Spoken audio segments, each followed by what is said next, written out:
이 선교는 하나님이 주권적으로 만나게 하심으로 전파되는 하나님의 사역이다 라는 핵심을 가지고 오늘 본문의 말씀을 우리가 나누면서 무작정 우리들이 선교에서 나아간다 라고 생각할 수 있겠지만, 하나님께서 선교하는 사람, 전도하는 사람 마음속에 비전과 꿈을 먼저 심어주시고, 그리고 그 나라, 그 지역을 향한 하나님의 거룩한 부르심이 있거든요.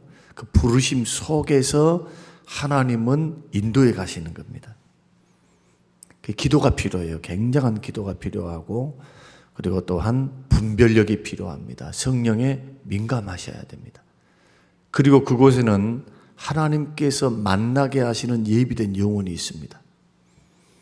우리의 복음 전도는 그냥 막 만나는 사람들에게만 계속 복음을 증거한 것 같지만, 그러나 하나님께서 어느 지역을 향하신 하나님의 선한 뜻을 한 개인의 마음에, 한 교회의 공동체의 마음속에 그 소원을 일으키십니다. 듣게 하시고 보게 하시고, 또한 그 지역과 상황에 대해서 열리게 하셔서 구체적으로 가게 하십니다.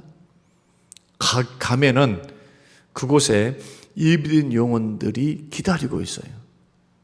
그래서 우리는 예비된 영혼을 위해서 기도해야 됩니다. 하나님, 예비된 영혼, 주께서 허락하신 영혼, 주께서 만나게 하실 영혼, 그 영혼을 주님 허락하셔서 복음을 증거케 하옵소서. 이런 고백이 있어야 합니다. 그래서 막 산발적으로 막 산발탄을 막 쌓는 것처럼 복음도 증거해야 되죠. 물론 우리들이 막 전도제를 나눠주면서, 또 공원에 돌아다니면서, 또 관계 전도를 하면서 우리들은 전도할 수가 있습니다. 그러나 중요한 것은 성령의 인도하심에 민감하라는 겁니다. 성령님께서는 주권적인 역사를 통해서 만나게 하세요. 그래서 그 만남을 통해서 복음이 효과적으로 전달되게 하시고, 택함받은 하나님의 백성들을 구원해내는 일을 하시거든요. 오늘 본문 말씀이 그런 말씀입니다. 어제 말씀 이어서 우리가 생각해 보면은 스데반의 순교, 이 순교를 기점으로 해서 교회가 대대적으로 핍박을 받습니다. 사울이라고 하는 청년이 일어나서 핍박과 또 고난을 이렇게 할 수 있는 전매 특권을 사내들인 공회로부터 받게 됩니다. 그리고는 잔멸하기 위해서 외국까지 원정을 갑니다. 예루살렘 교회 성도들은 어떻게 됐겠습니까? 다 뿔뿔이 흩어진 거죠. 전국적으로 흩어집니다. 로마 전역으로 흩어져요. 그런데 놀랍게도 이 흩어진 무리, 2만 명에서 5만 명으로 추산되는 흩어진 무리를 통해서 하나님은 뭘 하시냐 하면은 그들에게 심기워진 복음, 그 안에 있는 예수 생명을 증거케 하십니다. 예수 생명은 가만히 있을 수가 없어요. 예수님의 생명이 그 속에 들어가 있는 사람들은요, 교회를 세우게 돼요. 그래서 한국 성도들은, 대한민국 백성들은 1970년, 60년, 80년 우리가 부흥의 때를 쭉 거쳐오면서, 그때 그렇게 힘들고 어려웠던 우리 나라를 떠나서 이민을 가게 되면 제일 먼저 뭐 합니까? 모여서 예배당을 세우고 교회를 세웠어요. 그런 이민의 역사를 통해서 지금 전 세계적으로 대한민국 사람들이 들어가는 곳마다 교회가 세워져 있습니다. 중국 사람이 들어가면 음식점이 생기고, 일본 사람들이 세계를 나가면 회사를 세우고, 한국 사람이 들어가면 교회를 세우는데, 하나님께서 이 나라와 이 민족을 근 50년, 60년 만에 엄청난 기적을 일으키셨던 것을 우리는 볼 수가 있습니다. 마찬가지로 스데반 순교 이후에 하나님께서 예루살렘이라고 하는 벽을 넘지 못했던 이 복음의 역사가 순교 이후에, 그리고 큰 핍박, 그 핍박 이후에 전 세계적으로 복음이 전해지고 교회가 세워질 수 있는 놀라운 기틀을 누가 마련하시느냐? 하나님이 마련하십니다. 뭘 통해서? 핍박과 환난이라고 하는 도구를 통해서.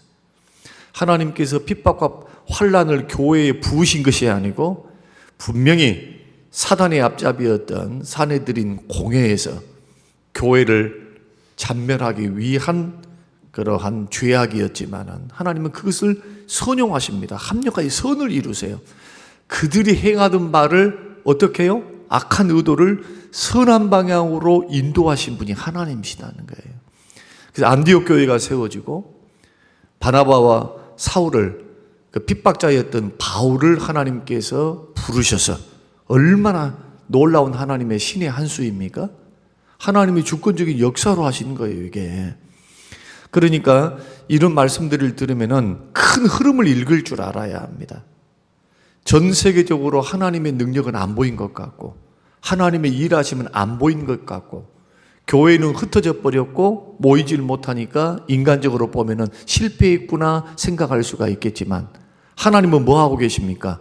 하나님은 바울을 부를 것을 작정하고 계셨고 흩어짐을 통해서 열방과 민족의 복음을 증거하라 라고 하셨던 지상명령 세계 구원을 이루기 위한 구속의 역사를 주님이 주관하고 계시는 거예요.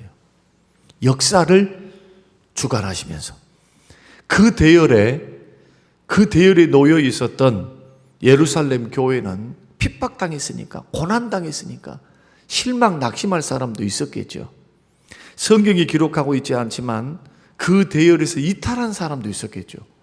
2만 명, 5만 명이 다 할렐루야 감사합니다 하면서 갔겠습니까? 우리는 알 길은 없어요. 그러나 하나님께서는 흩어진 그 일단의 무리들을 사용하셔서 로마 전역에 복음이 증거되고 들어갈 수 있는 그러한 구원의 역사를 이루셨다. 얼마나 큰 하나님의 역사입니까? 그래서 우리는 우리의 전도, 우리의 선교, 우리의 노력이 다른 교회 또 다른 지방과 열심히 다르고 어떤 드림이 좀 부족하다 할지라도 우리들이 낙심하지 말아야 될 이유는 열심을 품고 전도하고 선교하기 위해서 성장해 가야 한다는 것. 지금은 부족하고 연약하지만 우리들의 힘들이 모여서 우리들의 정성이 모이고 기도가 모이고 물질이 모이고 마음이 모이고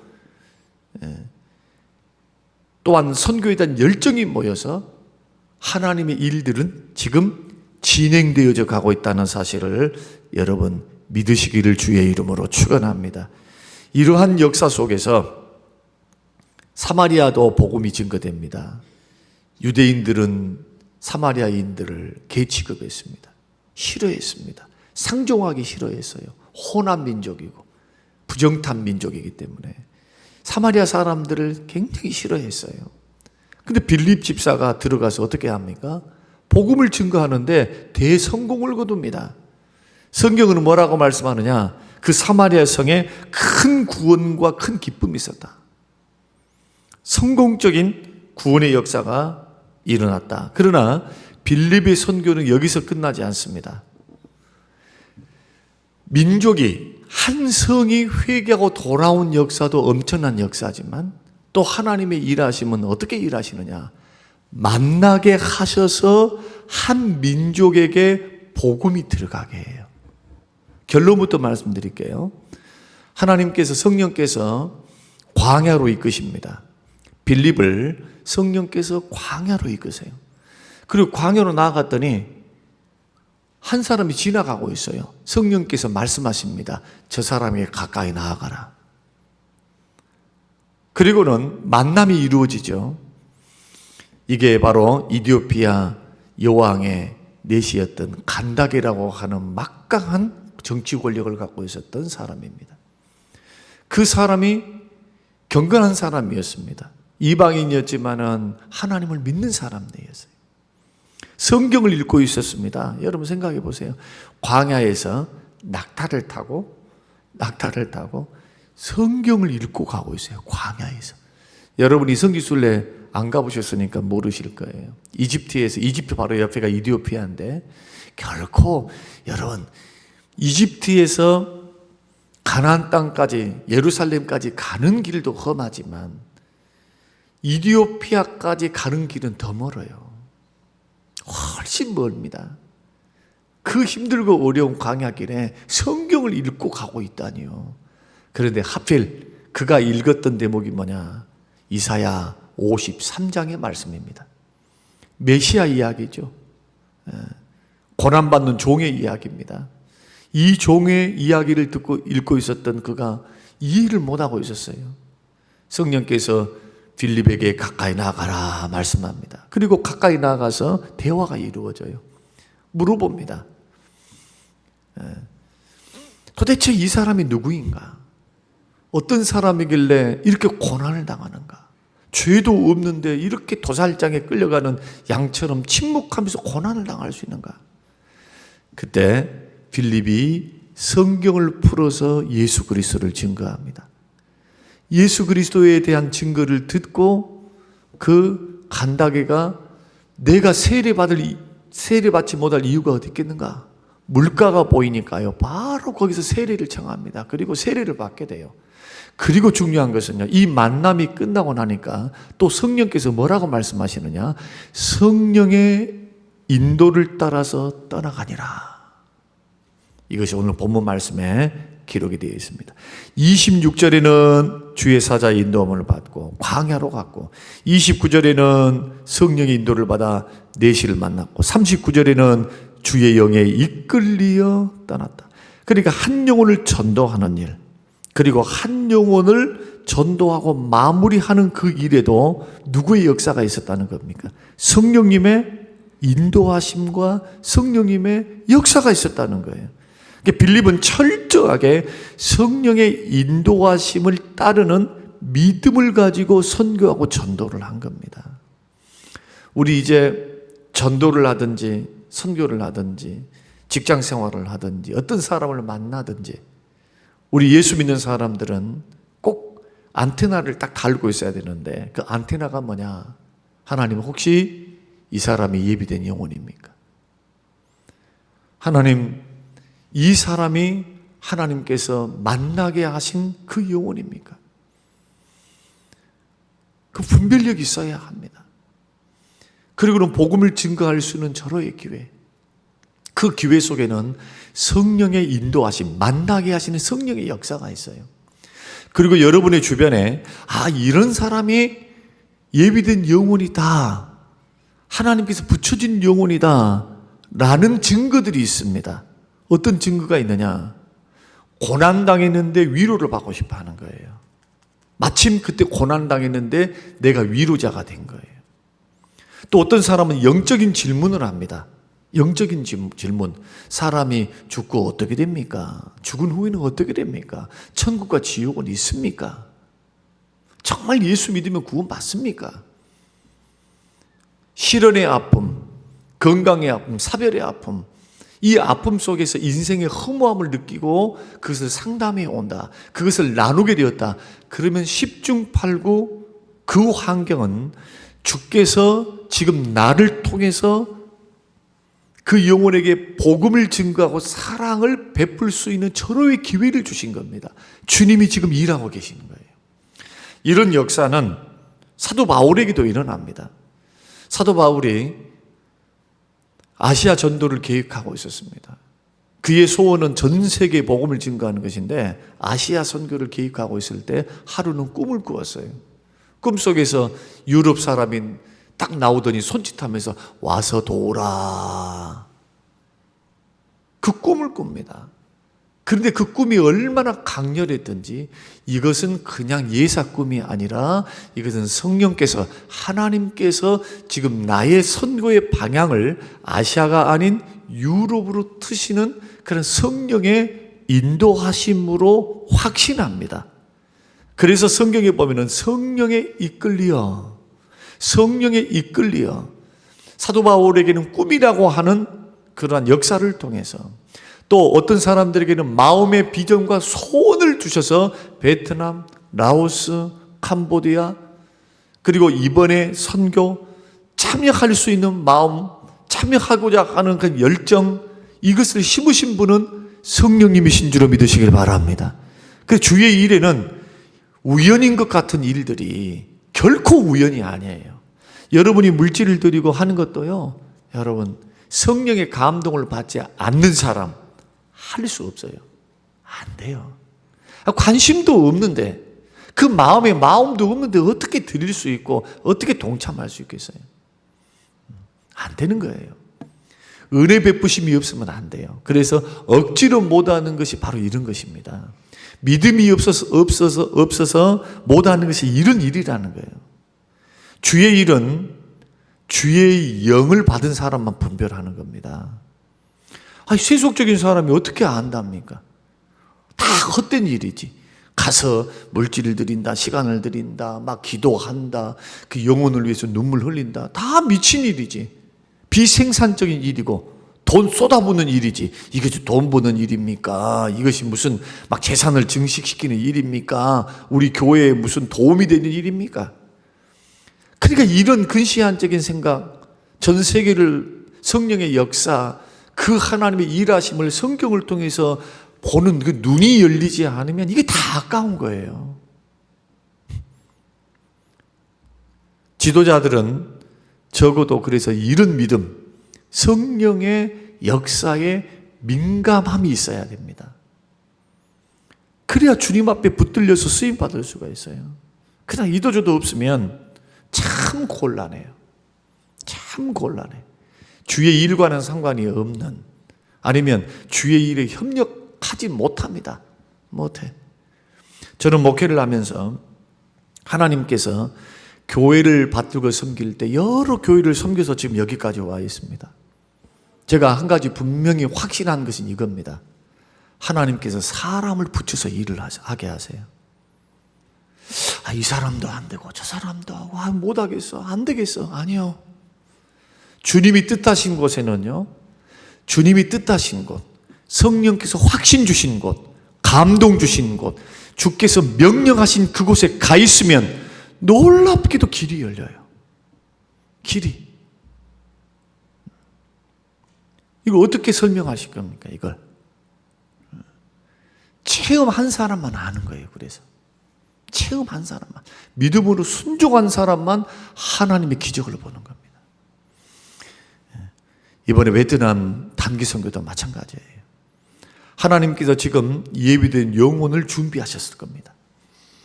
여러분, 구하시고 기도하시기를 바랍니다. 성령님은 만나게 하사 구원을 이루시고 선교하게 하십니다. 빌립보성에 도착했습니다. 아시아로 가지 않고 성령의 인도를 따라서 유럽에 들어갔어요. 마게도냐의 첫 성이 빌립보니까 그 빌립보에 들어가서 사도 바울이 기도처를 찾고 있었는데, 그 빨래터에서 누구를 만납니까? 루디아를 만나게 돼요. 루디아를 만나서 기도할 곳을 찾고 있다 하니까 벌써 그 말을 하기 전에 성경은 뭐라고 말씀하느냐? 하나님께서, 성령께서 루디아의 마음을 여사 바울의 말을 청종케 했다, 듣게 했다. 마음이 열리고 바울의 말을 수용하게 되니까 자기 집으로 모셔서 숙식을 제공하고 기도하게 만들어요. 그것이 빌립보 교회의 시작입니다. 빌립보 교회가 어떤 교회입니까? 사도 바울이 감옥에 갇혀 있을 때 끝까지 물질로 기도로 찾아가서 위로했던 교회가 빌립보 교회예요. 여러분 생각해 보세요.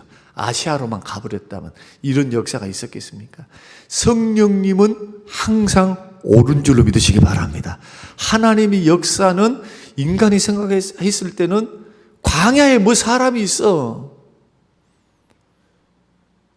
성령에 이끌리고 주의 사자의 말을 듣고 하나님의 말씀을 듣고 광야로 가라.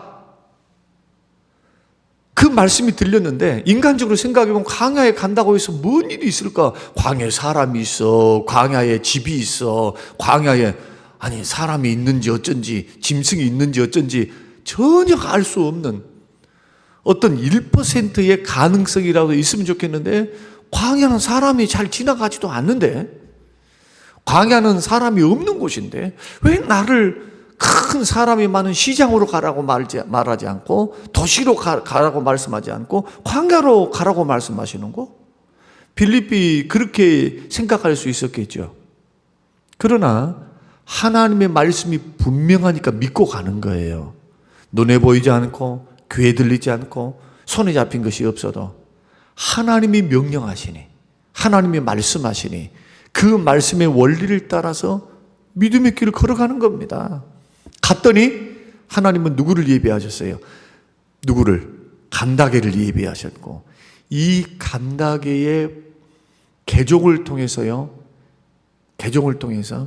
놀랍게도 전 세계적으로 제일 먼저 복음이 들어간 곳이 이디오피아입니다. 지금도 제일 가난한 나라이긴 합니다만은 여러분 이디오피아의 기독교 인구가 얼마인 줄 아세요? 이집트가 10%입니다. 전 인구의 10%예요. 우리나라가 지금 한 15%, 지금 30% 했던 말은 옛날 말이에요, 지금. 불신자들 너무 많아. 25%도 안 돼, 지금은요. 우리나라는. 이집트가 10%, 이디오피아가 25%, 30% 되는 그런 사람들이 예수를 믿고 있어요. 기독교 유적지가 얼마나 많은지는 몰라요. 성지순례를 갔는데 흰 옷을 입고 빼빼 마른 검은 사람들이 성지순례를 와 있어요. 성지순례를. 같이 성지순례를 돌았는데 그 사람들이 이디오피아 순례객들이었어요. 40-50명 모여들면서 얼마나 찬양하면서 가는 곳마다 찬양해요. 예루살렘에서부터 갈릴리로 예수님이 가시는 곳곳마다. 그래서 가이드를 통해서 물어봤습니다. 저 사람들이 누구냐? 이디오피아 성도들이다. 그런데 이 사람들의 열심이 어느 정도의 열심이냐 하면은 주기적으로 교회가 가까우니까 주기적으로 온대요. 주기적으로. 버스를 막 10대씩 막 동원해가지고 오는 거예요. 성지순례를. 절기 때도 찾아오고, 특히 교회력을 따라서 부활주일, 고난주간, 이럴 때를 통해서 정기적으로 가까우니까 실물 교훈을 통해서 예수님의 행적을 바라보면서 기도하고, 그곳에서도 엎드려 기도하고. 여러분 놀랍지 않습니까? 하나님께서 한 민족을, 그 정치 권력자를 통해서 하나님께서는 민족의 복음이 들어갈 수 있도록 역사하셔서 2000년이 넘는 기간 동안에 이집트의 콥틱 크리스찬들, 그리고 이디오피아의 예수 믿는 사람, 그 이슬람이 장악하고 있는 그곳에서도 지금도 건재하게 복음이 증거되고 있는 그런 모습들을 보게 됩니다. 이것이 하나님의 역사예요. 그래서 오늘 말씀의 결론은 뭐냐? 이러한 역사를 통해서 이디오피아의 복음이 증거되고 사마리아에도 복음이 증거되었으며, 또한 열방과 민족을 향하여 복음이 증거되는 놀라운 역사에는 만나게 하시는 하나님의 역사가 있다. 만나게 하시는. 그러므로 만남을 위해서 기대하시고 예비된 영혼을 만날 수 있도록 기도하는 게 중요하다. 가서 주의 사랑도 증거하고 복음도 증거하고 그곳에서 아이들을 만날 것이고 사람들을 만날 겁니다. 따뜻한 사랑으로, 예수 사랑으로 그들을 만나고, 그들과 언어가 통하지 아니할 때 선교사님을 통해서 목사님이나 다른 분들이 복음을 증거하게 될 거예요. 그때 여러분들은 돕는 자가 되시기 바랍니다. 옆에서 기도하는 자가 되시길 바랍니다. 언어는 틀리다 할지라도 기도를 들으시는 하나님 계시잖아요. 기도를 심고 오세요. 두 손을 잡고 뜨거운 눈물로 예수 그리스도를 믿을 수 있도록 눈물로 기도해주고 오세요. 기도해주고 예수 그리스도 증거해주고 오세요. 다른 말은 못 들어도 예수 그리스도는 다 알아들어요. Jesus Christ. 오늘 저와 여러분들이 믿음의 길을 우리가 걸어가면서 만남을 통해서 선교를 이루어 가시는 하나님의 역사, 그 역사의 현장에 여러분들이 동참하시기를 바라고, 여러분의 전도의 현장에서도 이러한 역사를 놓고 여러분 민감하게 성령의 역사에 반응하면서 어떤 사람이 예비된 영혼일까? 내가 가는 곳마다, 내가 만나는 사람들마다 대화가 이루어졌다면 그냥 대화만 하고 지나가지 말고 복음을 증거할 수 있는 기회, 하나님께서 붙여준 영혼에 대한 분별함이 있는 귀한 기회가 되셔서 때를 얻든지 못 얻든지, 그러면서도 만나게 하시는 주의 역사 안에서 힘있게 예수 생명 증거에서 영혼을 구원해낼 수 있는 구원의 통로가 되시는 우리 모든 성도님들이 되시기를 주님의 이름으로 축원합니다. 고마우신 아버지 하나님, 고맙고 감사합니다. 우리에게 깨닫게 하셨습니다. 만남을 통해서 선교를 이루시는 하나님의 놀라운 역사의 현장에 우리가 이제 나아갑니다. 저희들은 함께 기도합니다. 또한 36명은 파송받아서 단기 선교를 갑니다. 하나님 아버지, 주의 선한 뜻을 이루시옵소서. 구원하시고자 하시는 선한 영혼들 예수 앞으로 돌아오는 놀라운 역사 이루어지게 하옵소서. 감사드리오며 예수님 이름으로 기도합니다. 아멘.